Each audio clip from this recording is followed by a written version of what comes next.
Our next speaker video today from California's Film Commissioner and Executive Director, Colleen Bell.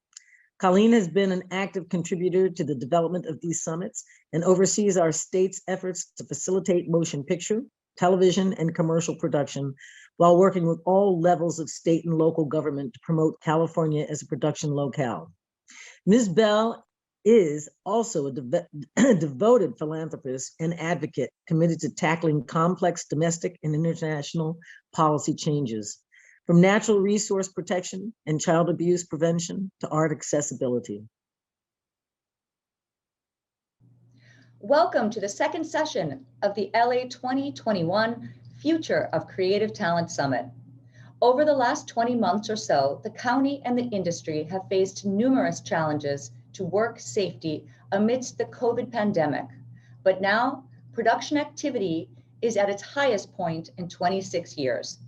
This is a testament to the outstanding safety protocols that have been put in place and that continue to this day. Congratulations to everyone. Today's summit will focus on best practices for creative talent career pipeline programs and the challenges facing the industry in connecting employment opportunities with trained, diverse talent. The film, TV, and digital media sector is the second largest sector in the county, and contract workers in the industry account for 31% of the industry's employment in California and 38% in LA County. So with production levels at such a high level and many job openings, we have a great opportunity to ensure that these jobs are filled with qualified and diverse individuals so that the productions being shot and the stories being told reflect the diversity of California and the nation and sustain the industry's growth into the future. Our Film and Television Tax Credit Program 3.0 continues to keep production here in the state, sustaining and creating jobs and garnering significant spending here in California. This past July, state legislators voted decisively to pass SB 144 to increase film and TV incentives by an additional $330 million to sustain and create more jobs for Californians, promote economic growth, and increase the supply of studio facilities. The tax credit includes a $180 million supplemental increase to address a recurring television tax credit shortfall caused in part by the high number of recurring shows that remain in the program, which is a good thing, and also includes $30 million for relocating television series, along with tax credits of $150 million for the soundstage program. This soundstage incentive provides 20% or 25% credits for productions that film in CFC certified, renovated, or newly constructed sound stages. It also includes a measure required for projects receiving tax credits to meet diversity targets that reflect California's population in terms of race and gender. I hope that today's panel discussions will strategize some concrete solutions to address equitable access and inspire change in the way the industry recruits and trains future talent both below and above the line. Again, thank you all for your ongoing partnership and for joining us today to envision a future of the industry where all the talent that is here in the county have a pathway into jobs in this important industry. Thank you. As we round out the day's discussions, we come to a topic that now more than ever is so important to not only the continued growth of the screen industry, but for us as a society in the United States. Diversity. Diversity, inclusion, and equal access to opportunities is and should be at the forefront of everyone's mind as we head into 2022. With Black Lives Matters and Stop Asian Hate movements gaining momentum and bringing equality to the fore, I am thrilled at some of the voices of the industry that we're about to hear from, and certainly the ones that we've just heard from. Stacy Milner said it really, really profoundly, I think. She said, real change has to start at the top. I know I've been in this business really, literally all of my life. I was born into it. And I know that oftentimes there were moments where I was turned down because I was too Black, or I was turned down because I wasn't Black enough. There's always reasons to be turned down and to be not enough in many people's eyes. But I think it's tantamount that we all understand that we are enough, but we have to work hard to make sure that we're equipped to move forward in this, because it's a rat race. But before we present this, our final panel, we are very fortunate to hear from a true leader in the industry, Ri-Karlo Handy. And with over 25 years of editing and production experience, Ri-Karlo is a pioneer in the entertainment industry. As the CEO and founder of the Handy Foundation and Sunwise Media, he has established a formidable reputation as an award-winning showrunner and producer. During his career, Ri-Karlo has witnessed firsthand the lack of diversity and training for people of color, especially within the television industry. It was this lack of diversity that first motivated Ri-Karlo to launch the Handy Foundation to provide professional development opportunities showcasing diversity, expanding inclusion quotas, and helping to create job opportunities for underrepresented communities in Hollywood. He is the proud recipient of the Prism Award and an NAACP Image Award nominee. We are honored to have him today, and I cannot wait to hear what he has to say. Ri-Karlo, have at it. Wow. Thank you, Sherry. What a nice introduction. I ever had. That was awesome. I'm gonna mute myself and just be a fan in the audience. I'm excited just to host this conversation with Ri-Karlo. I came across your work based on an LA Times headline that caught my attention. The headline, how a search for Black film editors caused a firestorm on Facebook. And I know it's a shock for a firestorm to be on Facebook, but tell us a little bit about maybe, using Hollywood parlance, what was the prequel to that firestorm on Facebook? Tell us a little bit about your trajectory in the industry and how you started a firestorm. Yeah, so the shortest version of this story is really that, I've been in editing in television for 20 years, and then went on to be a network executive and showrunner for a lot of African-American facing content, at BET, at MTV, and then, running Bounce TV. So last year, as folks are reaching out to try to diversify their productions, I got a lot of phone calls like, hey, do you know anyone, whatever. And interestingly enough, union specific shows, they're like, most of our shows in Hollywood are non-union, right? So most of the people I know are non-union, right? So unscripted, the volume that's done on the union is less. So especially for editors, for post-production. So what I reached out to Facebook because I'm like, I need to find these union editors, because I actually, as a Black editor for 20 plus years, don't know that many Black union editors. You know what I mean? Like I know tons and tons of editors. And so long story short, I didn't think much of the post when I put it out. I just wanted to get some names from my friends. And but ironically, a lot of people know who I am, and a lot of people had a visceral reaction to some of the negative comments from white editors that were in there saying that this is reverse racism, et cetera.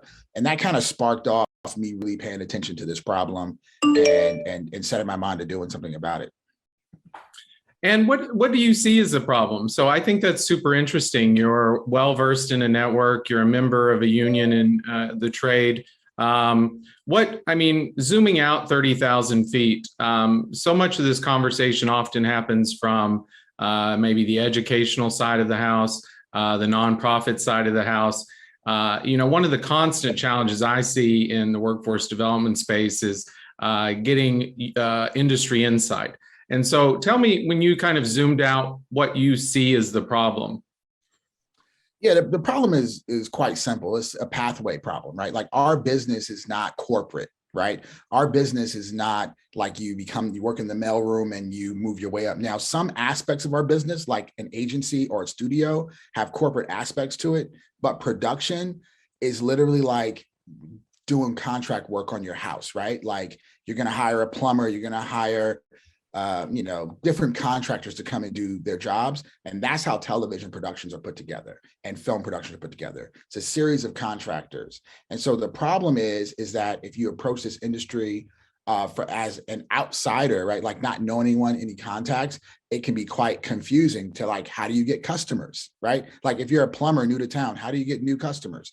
And so our industry hasn't really built a mechanism for that to happen. We created this thing called film school in the 1920s, and we really haven't innovated on top of that TV and reality and all these other genres we created. And so the same folks that I worked with 20 years ago on some of the first reality shows that Fox did are the same folks that edit Love Islands and your Big Brothers now. And it's, so I'll be on a show with 80 people in post and I'll be the only Black person. And that's very common because we're not really like adding new workers every year. We are using the same people over and over again.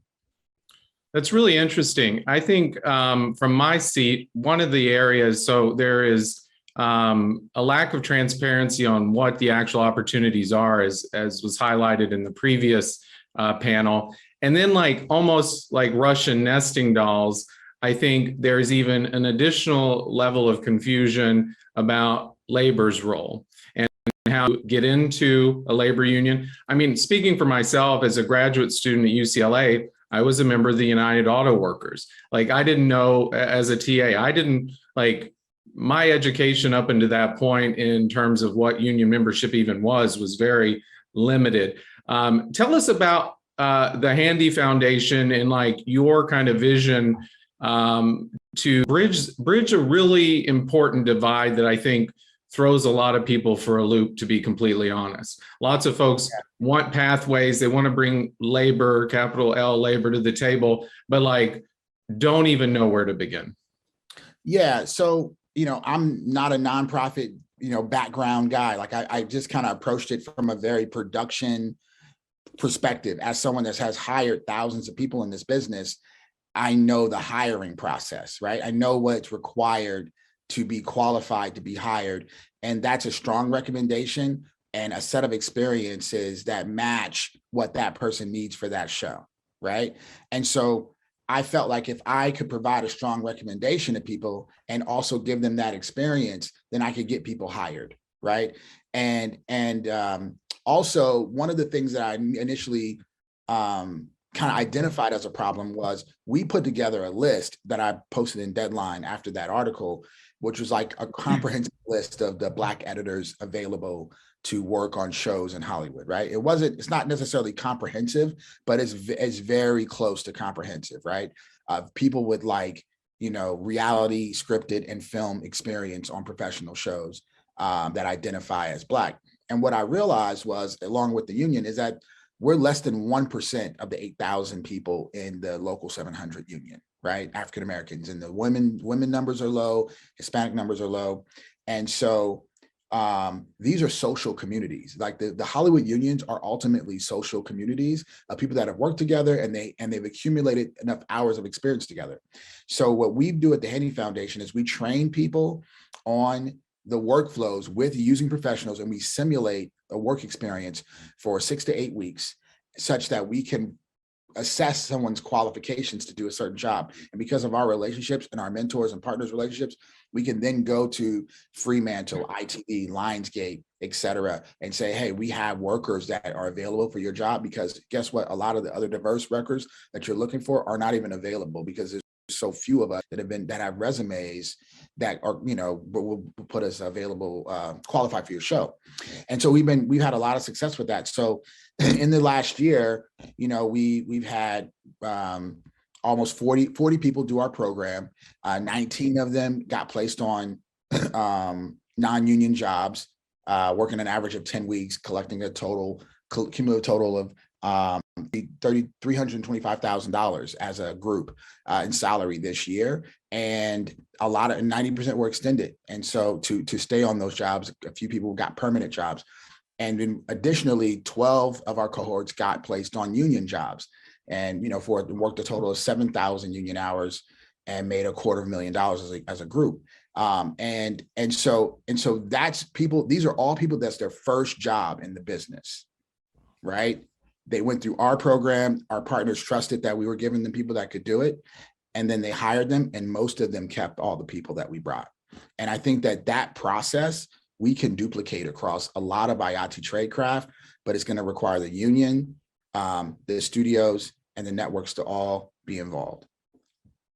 Those numbers are really quite stunning. And your founding date was when? I mean, this is all in really rapid order. It's been less than a year that we started our first cohort over the Christmas break last year.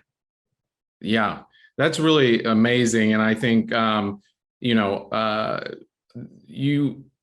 the opportunity for partnership, again, I think there's so many times when folks try to recreate the wheel from the ground up rather than scale success. I mean, how do you envision, it seems like curriculum, kind of a network of people that are opting into your program is very strong. I mean, what do you see, if I'm to ask you over the next 5-10 years, where is the Handy Foundation going, and how can the public sector, our education system, how can the other parts of the ecosystem like play in your playground, like help you, support you?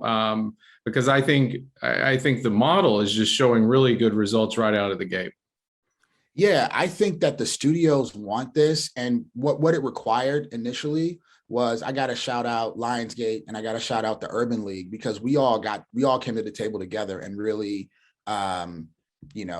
piloted this program. You know what I mean? As far as the union side is concerned, the non-union side was very simple, because it was just the hiring managers needed help and they needed people. And what I identified was areas that below the line areas that actually require a technical skill that is actually hard to keep people employed. So next, we're doing virtual production, we're doing hair and makeup, we're doing audio, we're doing these things that are like, you can quantify whether someone knows how to do that job or not. And because all the creative jobs above the line, that's only like 5% of the jobs.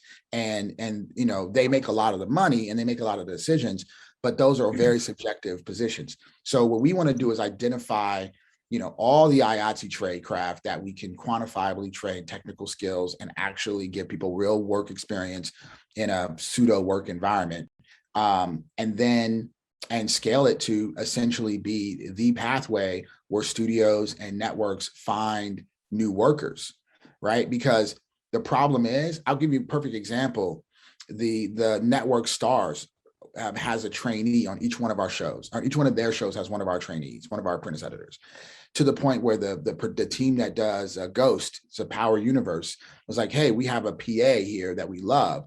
Can you train him and then give him back to us? Because we don't have the capacity to train him to be an AE on this show while we're doing the show, right? Because these shows they're only spending the money they have for the time they need to do the show. That's it. They're not budgeting extra 8 weeks to train someone. And so that's really where we can fit in with partnering with studios, is being, running their below the line fellowships or training programs alongside professionals that know what they're doing.